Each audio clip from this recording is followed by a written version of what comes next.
limited on time, I'm going to forego my second round of questions, but I would ask people to try to keep their questions to 3 minutes so that we can get through everyone who wants a second chance. Thank you, Chairman. Ranking Member Barrasso. Thank you, Mr. Chairman. Mr. Stone-Manning, the Bureau has yet to issue leases to the winning bidders of the December 2020 oil and gas leases. So it's now 2024, 2020 to 2024. When do you plan to issue the leases?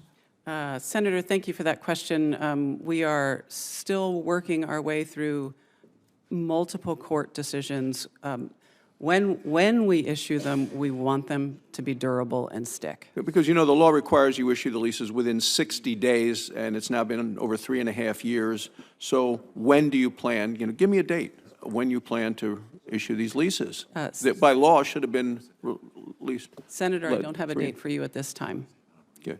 3.5 years, long time. Again, we need a date. Next, in June of 2022, the Bureau settled a lawsuit related to oil and gas leases that it had issued between 2015 and 2020 in Wyoming. In that settlement, the Bureau agreed to update the environmental analysis of the leases. So the Bureau's Wyoming office, the state office in Wyoming of the Bureau of Land Management, says they finished updating exactly what you wanted last summer. Finished what you asked for last summer. So why is your Bureau not then released this updated analysis? Senator, again, as I was mentioning, we are reconciling different court decisions and opinions throughout the West, and we want to make sure that we are consistent. Well, it seems like a lot of foot dragging. The state officers can't issue the permits to drill on these leases, refuses to until the Bureau releases the updated analysis, which was now done which was done a year ago. So again, when will the Bureau release that analysis?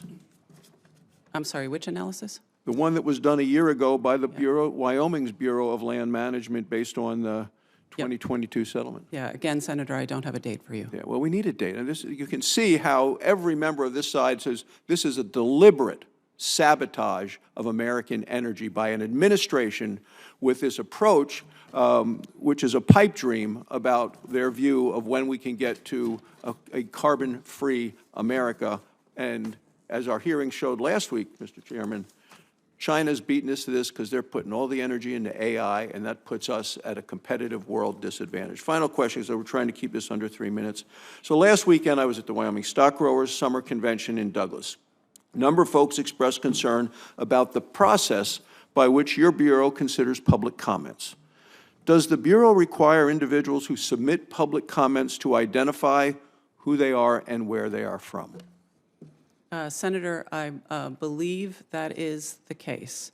And if I could revisit your last question, I don't think it's sabotage to be at record production highs for oil and to issue 11,000 APDs. It's a sabotage of public land use of the multiple use of the lands on public land. Well, so this is the question, getting with the question at front right now. So someone from a country like China or Russia or a computer which doesn't want us to develop our energy or our mineral resources, are they allowed to submit public comments? Is that correct? Because that's what we're hearing. The answer is yes. Yeah, I assume they are. It is, yeah. So can the Bureau even determine then whether a comment has submitted by a human or by a machine? The answer is no, you can't.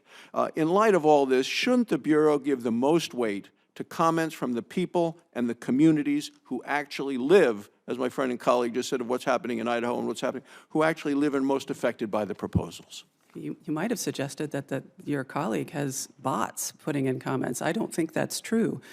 We read the comments very thoroughly. I think that we can tell when it's a bot and when it's a Russian and when it's an actual Idahoan, as the case is with what we got from the lava project. I don't understand what you're getting at, Senator. We're getting at the fact that it seems that the comments coming in and are being counted as equal are those that have been in the land for 5 generations and those coming from communist China. Thank you, Mr. Chairman.